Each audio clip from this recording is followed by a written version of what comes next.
My name is Lila, and I just graduated from high school.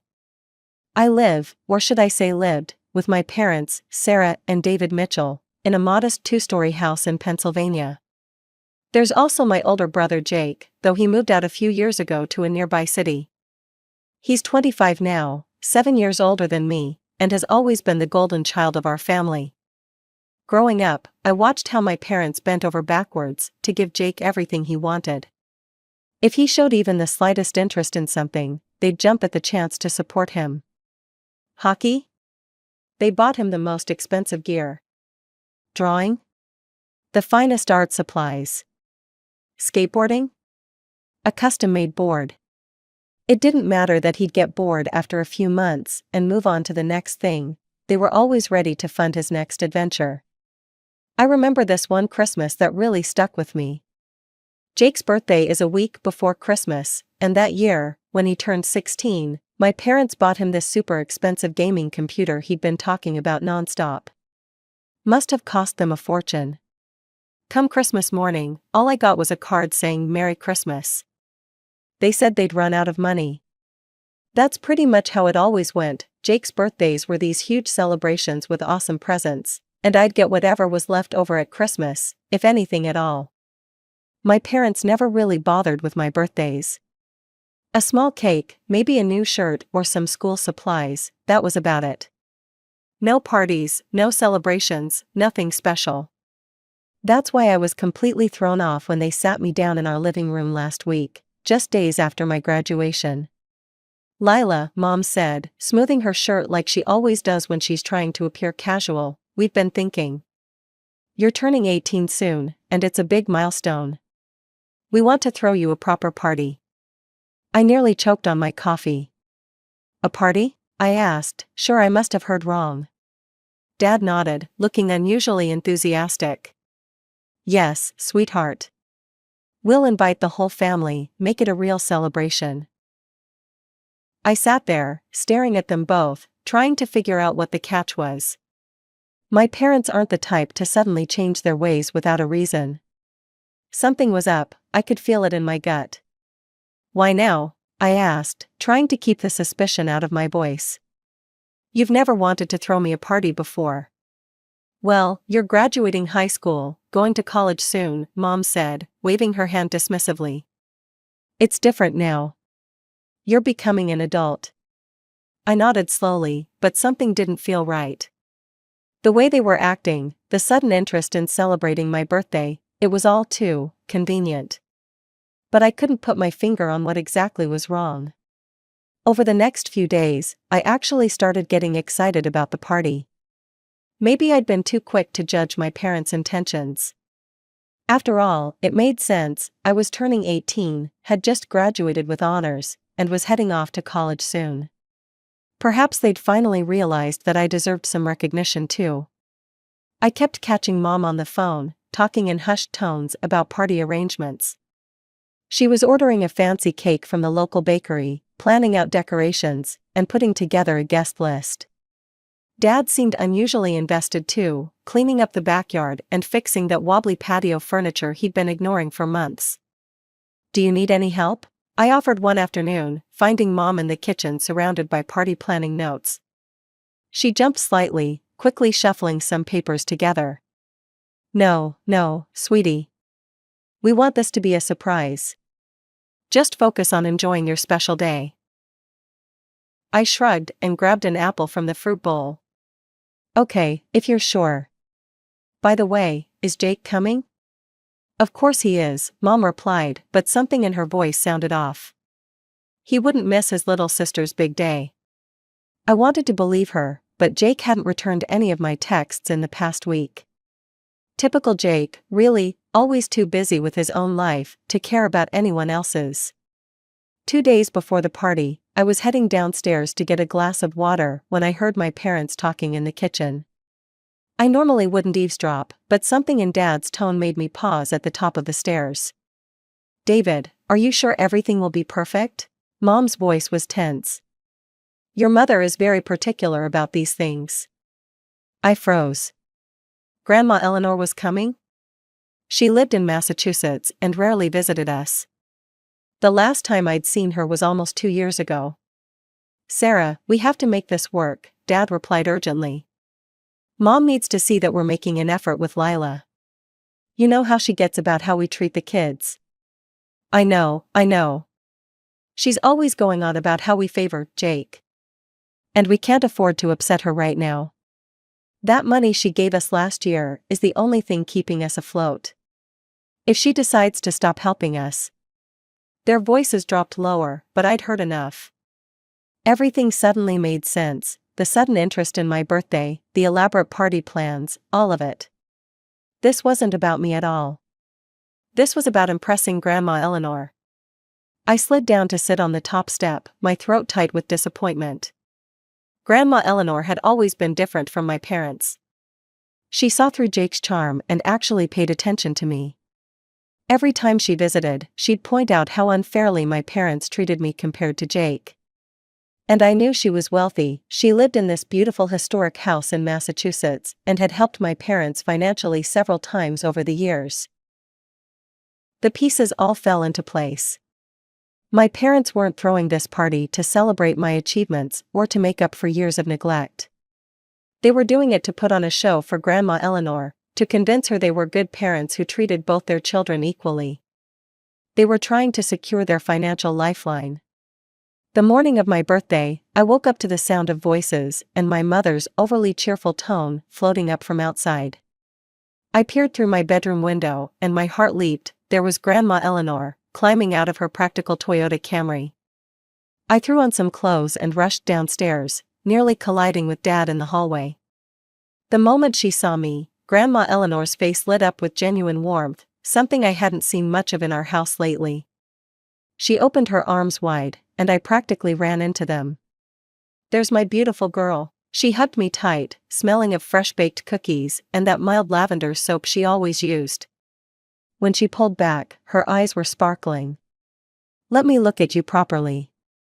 A high school graduate already. What's next for you, sweetheart?"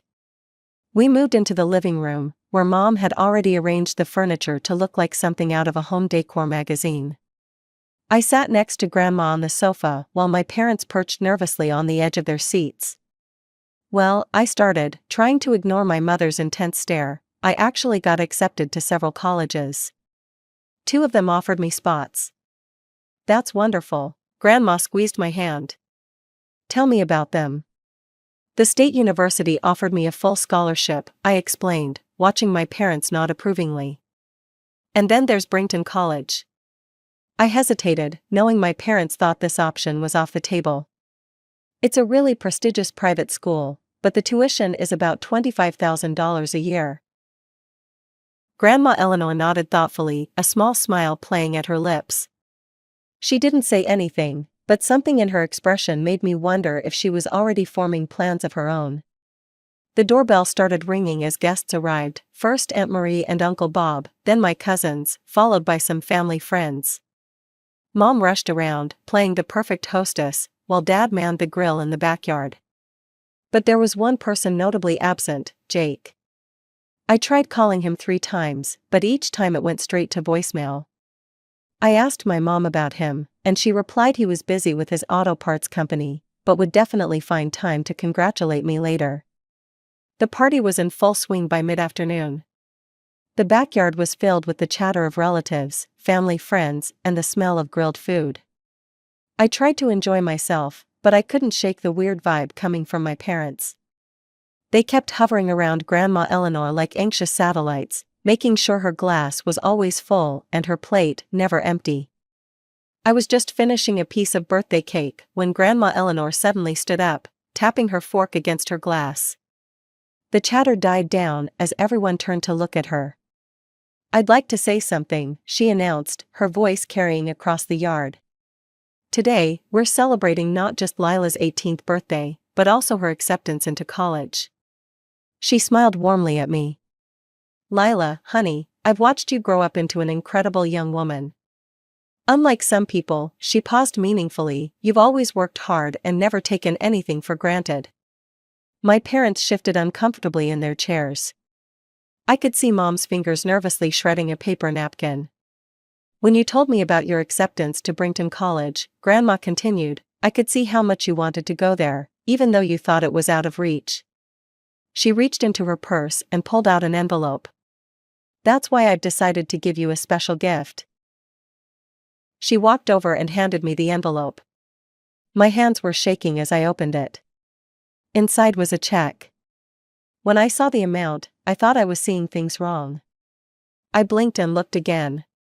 $100,000, Grandma announced to the stunned crowd. Enough to cover your tuition at Brinkton College. The silence lasted for about 3 seconds, before erupting into chaos. Aunt Marie let out a gasp that could have sucked in half the oxygen in the yard. Uncle Bob started clapping, and soon everyone joined in. My cousins were whooping and cheering. I just sat there, staring at the check through tears that wouldn't stop falling. This wasn't just money, it was freedom, opportunity, a chance to go to my dream school without drowning in debt. Grandma, I choked out, standing up to hug her. I can't believe, thank you so much. From the corner of my eye, I could see my parents. They weren't clapping. Mom's face had gone pale, and Dad looked like he'd been hit with a brick. They were whispering to each other, their heads close together, occasionally shooting glances at the check in my hands. I spent most of the evening talking with Grandma Eleanor. She told me stories about her college days and gave me advice about living on campus. It felt like the first time someone in my family was actually excited about my future. The guests gradually filtered out as evening fell, leaving behind empty plates and half-full cups. Grandma Eleanor decided to spend the night, saying she was too tired to drive home. I helped her set up in our guest room, grateful for a few more hours with her. The next morning, after a quick breakfast, Grandma hugged me tight and headed home, promising to call soon to help me plan for college. I watched her car disappear down the street, still hardly believing what had happened. It wasn't until that evening that Jake finally showed up. He walked in without knocking, looking like he'd been sucking on lemons. His expensive designer clothes were wrinkled, and dark circles shadowed his eyes. Happy birthday, sis, he mumbled, not quite meeting my eyes. No hug, no card, not even a token gift. He headed straight for the kitchen where our parents were, leaving me standing in the hallway. That evening, the atmosphere at the dinner table was so thick you could cut it with a knife.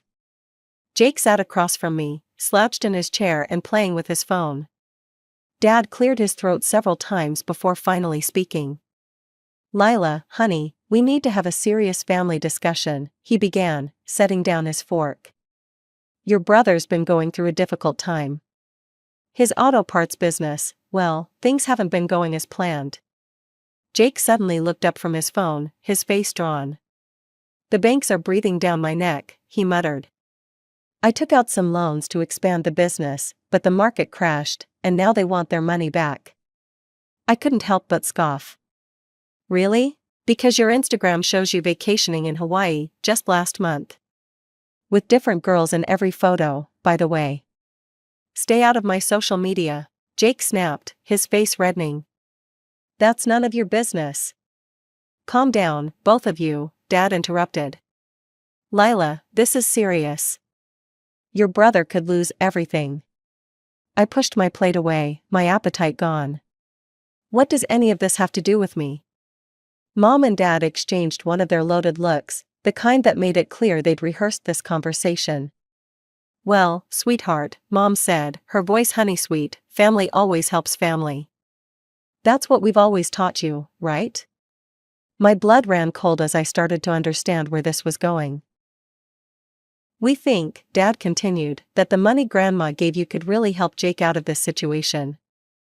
I stared at them in disbelief. You want me to give Jake my college money? It makes perfect sense, Jake chimed in, suddenly animated. My business is established.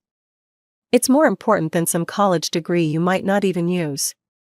That money is for my education, I protested, my voice rising. Grandma gave it to me specifically for Brinkton. You got a full ride to state, Mom countered. You can still go to college. But Jake needs this money now. No, the word came out firm and clear. That money is mine. Grandma gave it to me." The change in their faces was instant. Dad exploded out of his chair, his hand clamping around my wrist like a vice. He yanked me away from the table, ignoring my cry of pain. "You'll go to your room right now," he snarled, dragging me toward the stairs. "And you'll stay there until you come to your senses. Don't even think about calling your grandmother. If you breathe a word of this to her, you're out of this house forever. Do you understand me? We'll disown you." I lay in bed that night, listening to the sounds of the house settling. My wrist still ached where Dad had grabbed me. Around midnight, I heard my parents and Jake talking in low, angry voices downstairs, but I couldn't make out the words. Eventually, the house fell silent. By 5 in the morning, I'd made up my mind. I pulled my backpack from under the bed and started packing. Documents first: birth certificate, social security card, high school diploma. My laptop went in next, then some clothes and toiletries. I checked my wallet. I had about $300 saved up from my part-time job at the library. The check from Grandma was safely tucked into a book I kept on my nightstand. I added it to my documents, double-checking that everything important was secure. Moving like a ghost, I crept down the stairs, avoiding the third step that always creaked. The house was dark and quiet except for Dad's snoring from the master bedroom. I grabbed my phone charger from the living room and some granola bars from the kitchen. The morning air was cool as I slipped out the back door. I didn't look back. At the train station, my phone started buzzing. Mom's face flashed on the screen. I declined the call. Then one from Jake, declined. Dad, declined. Messages started flooding in. "Where are you? Come home right now. You're being ridiculous. Think about your brother. If you don't come back immediately, you'll regret it." I turned off notifications and bought a ticket to Massachusetts. The train wouldn't leave for another hour, so I sat in the station's cafe, my backpack clutched tight against my chest, jumping at every sound. It was late afternoon when I finally reached Grandma Eleanor's house. She opened the door and her eyes went wide with surprise. "Lila, what on earth?" She ushered me inside. "Your father called me this morning. He said you'd run off with some boy, that you were planning to waste the college money on parties and—" "That's a lie." The words burst out of me.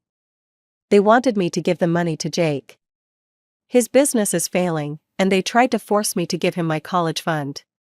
When I refused, Dad—" I touched my wrist where the bruises were forming. "They locked me in my room and threatened to disown me if I told you." Grandma's face went from concerned to thunderous. Without a word, she pulled out her phone and dialed Dad's number, putting it on speaker. "David? Yes, Lila's here." "Oh, thank God," Dad's voice crackled through the speaker. "Mom, she's been acting out, making up stories." "Save it," Grandma cut him off. "She told me everything. About Jake's failing business, about you trying to steal her college fund, about you threatening her." "Mom, she's lying. She's just being dramatic." I said save it. Grandma's voice could have frozen fire. "I've watched for years as you favored Jake, as you spoiled him rotten while neglecting Lila. I've helped you financially time and time again, hoping you'd change. Well, I'm done. From this moment, you can consider my financial support ended. And I'll be calling my lawyer tomorrow to update my will. You and Jake won't be seeing a penny." She hung up, then turned to me, her face softening. "You'll stay here with me until college starts," she said firmly. "And don't worry about a thing." Living with Grandma Eleanor was like stepping into a different world. Every morning, I'd wake up to the smell of coffee and whatever she was baking. Her specialty was apple pie, but she made amazing blueberry muffins too. I helped around the house, doing the cleaning and laundry. It wasn't because she asked me to, I wanted to contribute somehow. We fell into an easy rhythm together, sharing meals, watching old movies, and talking about everything and nothing. My phone kept buzzing with messages and calls. Mom, Dad, and Jake tried every platform they could think of: phone calls, texts, Facebook, Instagram, even LinkedIn. Their messages ranged from guilt-tripping to angry to manipulative. I ignored them all. The summer passed quietly. Finally, August arrived, and it was time for me to start at Brington. Grandma helped me move into my dorm room, making my bed with fresh sheets and arranging my things just so.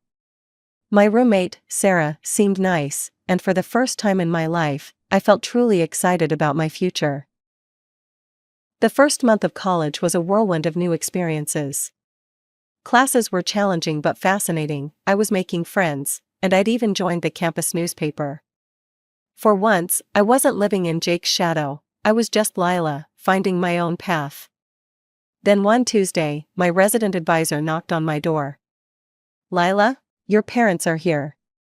They're waiting at the campus coffee shop." My stomach dropped, but I knew this confrontation was inevitable.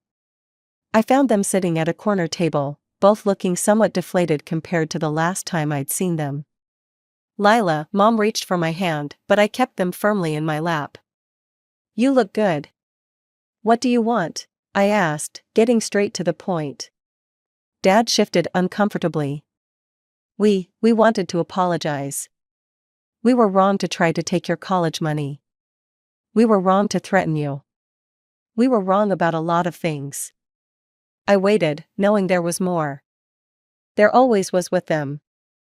We were hoping," Dad continued, his voice carefully measured, "that maybe you could talk to your grandmother about her will.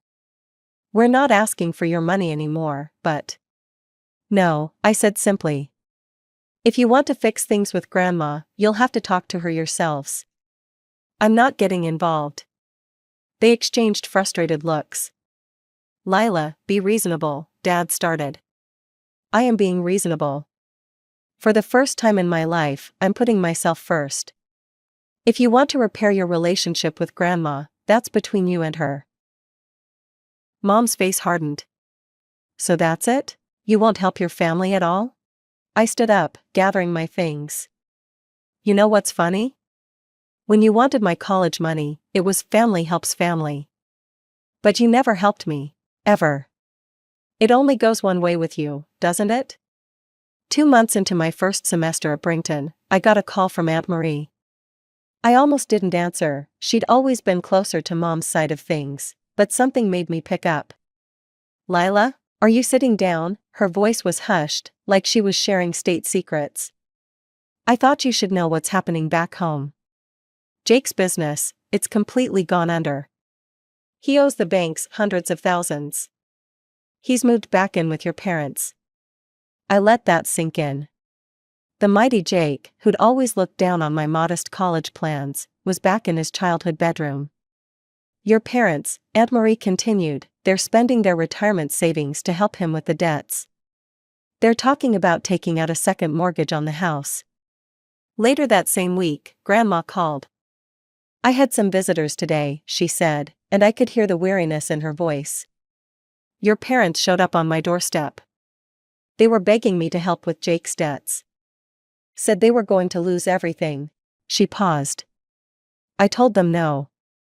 Said they needed to handle this situation themselves for once. "How did they take it?" "About as well as you'd expect. Your mother cried, your father got angry. But I stood firm. I told them this was the consequence of years of spoiling Jake rotten while ignoring you." As the semester progressed, more news trickled in through various relatives. Dad had taken a second job. Mom was selling her jewelry. Jake had the audacity to buy a new iPhone while living rent-free on their dime. During fall break, I went to stay with Grandma. We baked pies together, and she helped me with my term paper research. She'd set up a proper guest room for me, with a desk and everything I needed for studying. "Your midterm grades came," she mentioned one evening. "Straight as. I'm so proud of you." "Thanks, Grandma." I hesitated before asking, "Do you ever regret cutting them off?" She set down her knitting and looked at me seriously. "Not for a second. Sometimes the kindest thing you can do for people is let them face the consequences of their actions." She was right, of course. Every time I heard about my family's financial struggles, a small part of me felt guilty. But then I'd remember all the years of favoritism, all the Christmases with just a card while Jake got expensive gifts, all the times they dismissed my achievements while celebrating Jake's smallest accomplishments. Now I was thriving at Brington, making friends, earning top grades, and planning for a future I'd chosen. Meanwhile, they were dealing with the consequences of their choices. It wasn't my job to fix their mistakes, it never had been. The last I heard, Jake was talking about some new business idea he had, and my parents were still somehow trying to find ways to fund it. Some patterns are hard to break, I guess. But I had broken free of those patterns, thanks to Grandma's gift and her belief in me.